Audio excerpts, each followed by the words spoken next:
Hey guys, welcome back to Simply History.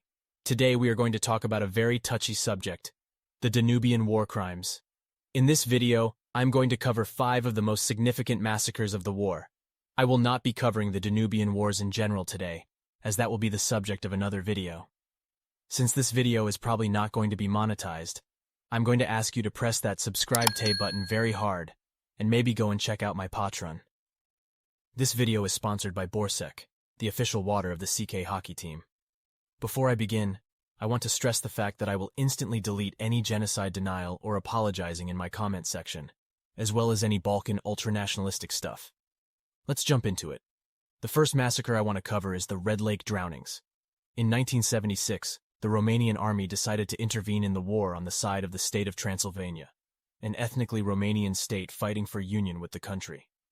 The locals in the towns around the Red Lake had been living in a Hungarian-dominated entity for all their lives, and the ethnic tensions were very high. This rage culminated when the area was occupied by the Romanian army, and eager to get revenge on the local Hungarians, took them to the lake, attached various heavy objects to their feet, and threw them in. This massacre is very controversial because of the various accounts of the story, some of which claim the Romanian army participated, or some that claim the locals were chanting legionary slogans, and so it is very hard to say the number of casualties, but it is generally agreed that it's at around 150 to 250. The second massacre also happened around the same region, in the modern-day town of Marosvasarhely. I'm sorry for butchering that. The rapid industrialization of the region combined with the increased liberalization and minority rights following Great War I attracted a lot of ethnic Romanians, who usually lived in the countryside. By the 1970s, the town's population was approximately evenly divided between Hungarians and Romanians. When the war started, the town declared that they will support the CK forces.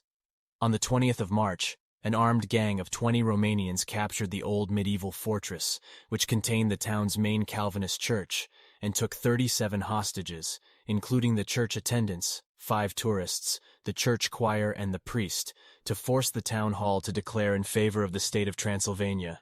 After an accidental discharge led to the death of one of the hostages during negotiations, the hostage-takers panicked and shot another 5, which caused the police to storm the fortress.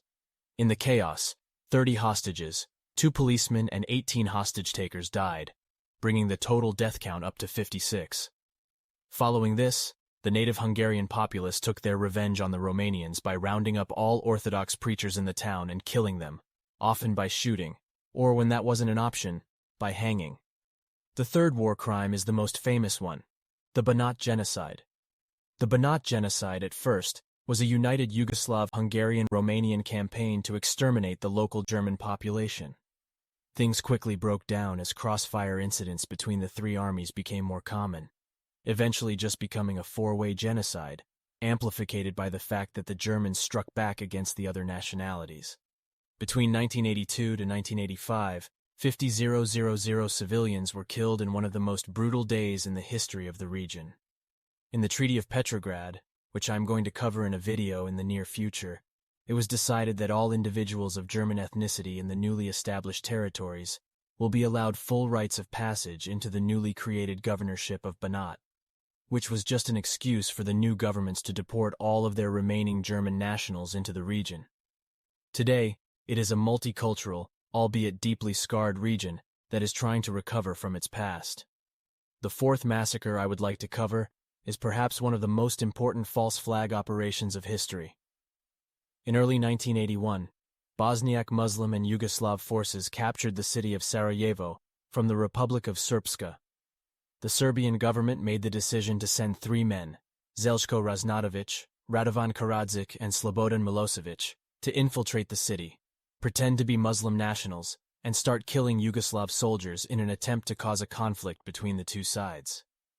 In their 8 months of operations, they murdered around 900 Yugoslav soldiers and Orthodox natives.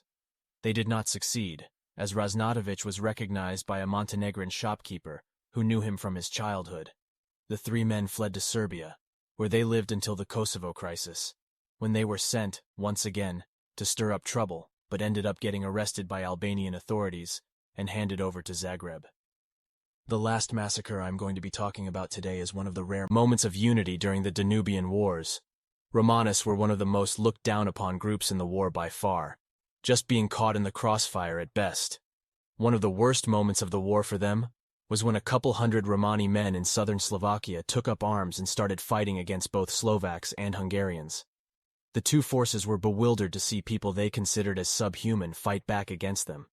Then they were angry, and the two, usually opposing forces, united to crush the uprising and burn down any Romani village within 10 kilometers, often with the inhabitants still in them.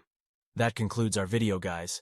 Thank you to my channel supporters, and tune in next time, where we will talk about the George Wallace controversy.